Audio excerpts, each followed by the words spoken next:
नमस्कार। चलिए आज चलते हैं उत्तर प्रदेश के सफर पर। लेकिन इस बार हम उन मशहूर जाने पहचाने रास्तों पर नहीं जाएंगे। इस बार खोजेंगे कुछ नया, कुछ ऐसा जो अक्सर नजरों से दूर रह जाता है। तो एक सवाल है, उत्तर प्रदेश का असली दिल आखिर बसता कहाँ है? क्या इसके बड़े बड़े मशहूर शहरों में, या फिर उन अनगिनत अनकही कहानियों में जो अभी तक सामने नहीं आई? आमतौर पर जब भी कोई उत्तर प्रदेश का नाम लेता है तो क्या ख्याल आता है? यही ना कि लखनऊ की नज़ाकत, अयोध्या और वाराणसी का आध्यात्म, या फिर चलो मान लिया पास के इटावा का फेमस सफारी पार्क। लेकिन जरा सोचिए, इन सब जानी मानी जगहों से थोड़ा ही आगे एक ऐसा जिला भी है जिसका इतिहास बहुत गहरा है। उसकी अपनी एक अलग ही पहचान है, और बस वो इंतजार कर रहा है कि कोई उसे आकर खोजे। तो चलिए देखते हैं कि आज के सफर में हम क्या क्या जानेंगे। शुरुआत करेंगे उत्तर प्रदेश की कुछ अनसुनी कहानियों से।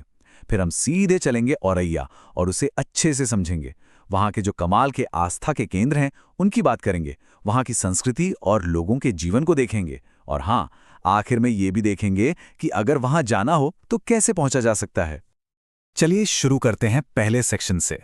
बात करते हैं उत्तर प्रदेश की उन अनकही कहानियों की जो अक्सर बड़ी बड़ी मशहूर इमारतों की चमक दमक में कहीं गुम हो जाती हैं।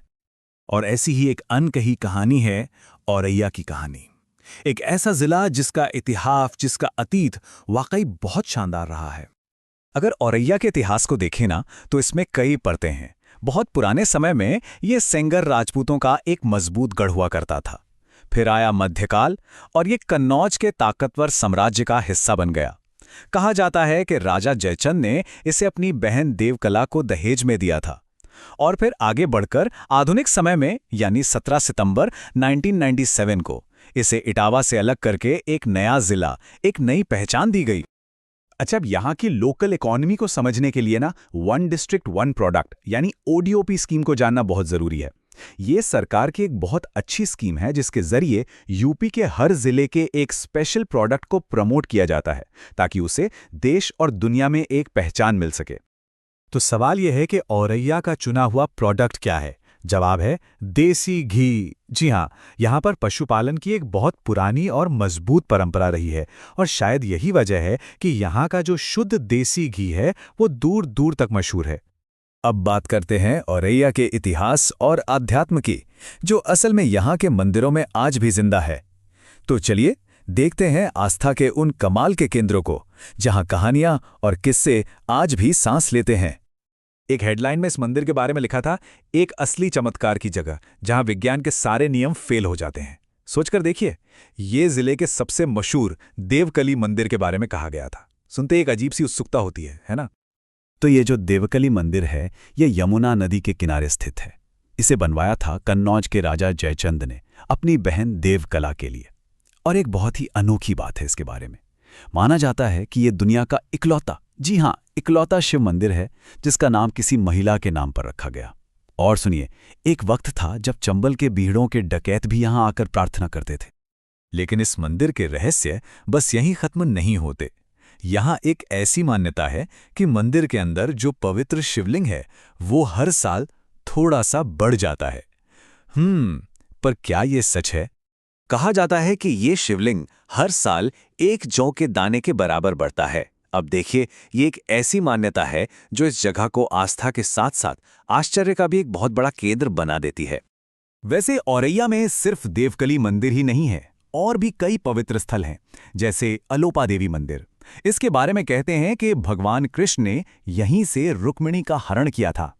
फिर है महामाई मंदिर, जो एक ऐतिहासिक शक्तिपीठ है, और इसका जिक्र तो मशहूर आल्हा खंड काव्य में भी है। और हाँ, मंगला काली मंदिर, जो यहाँ के बीहड़ों के बीच एकदम शांत माहौल में बसा है। तो मंदिरों से आगे बढ़ते हैं और अब बात करते हैं औरैया की संस्कृति और आम जिंदगी की, जो सही मायने में यहाँ के लोगों के दिल की धड़कन है। अगर हम यहाँ के धार्मिक आंकड़ों पर एक नज़र डालें तो जिले की आबादी में करीब 92.79% हिंदू हैं, 6.63% मुस्लिम, और बाकी के जो 0.58% हैं उनमें सिख, ईसाई, जैन और बौद्ध धर्मों के लोग शामिल हैं। यहाँ की कल्चर बहुत ही जिंदा दिल है। त्योहारों को देखें तो दिवाली, नवरात्रि से लेकर ईद और मुहर्रम तक सब कुछ बड़े जोश के साथ मनाया जाता है। लोक संगीत की बात करें तो आल्हा, फाग और कजरी की धुनें यहाँ की हवा में गूंजती हैं। और हाँ, यहाँ का एक बहुत ही लोकप्रिय लोक नृत्य है जिसका नाम है बंजासा। खान पान में गेहूं मुख्य है, लेकिन जैसा हमने पहले ही कहा, ये इलाका सबसे ज्यादा जाना जाता है अपने शुद्ध घी के लिए। तो इतना सब कुछ जानने के बाद अगर किसी का मन करे कि चलो औरैया घूमकर आते हैं, तो सवाल उठता है कि वहां पहुंचें कैसे। चलिए ये भी जानते हैं। देखिए, यहाँ पहुंचना काफी आसान है। अगर सड़क से आ रहे हैं तो ये नेशनल हाईवे 2 पर ही है। कानपुर से लगभग 109 किलोमीटर और इटावा से 66 किलोमीटर। ट्रेन से आना है तो सबसे नज़दीकी रेलवे स्टेशन है फफूंद, जो यहाँ से बस 22 किलोमीटर दूर है। और अगर फ्लाइट से आने का प्लान है तो सबसे पास के एयरपोर्ट कानपुर और लखनऊ में पड़ेंगे। तो चलिए इस सफर के अंत में एक ख्याल के साथ इस बात को खत्म करते हैं। जरा सोचिए, क्या पता भारत का अगला बड़ा टूरिस्ट डेस्टिनेशन कोई जाना माना शहर ना हो, बल्कि कोई ऐसी ही जगह हो जिसका नाम शायद आज से पहले हमने ठीक से सुना भी ना हो।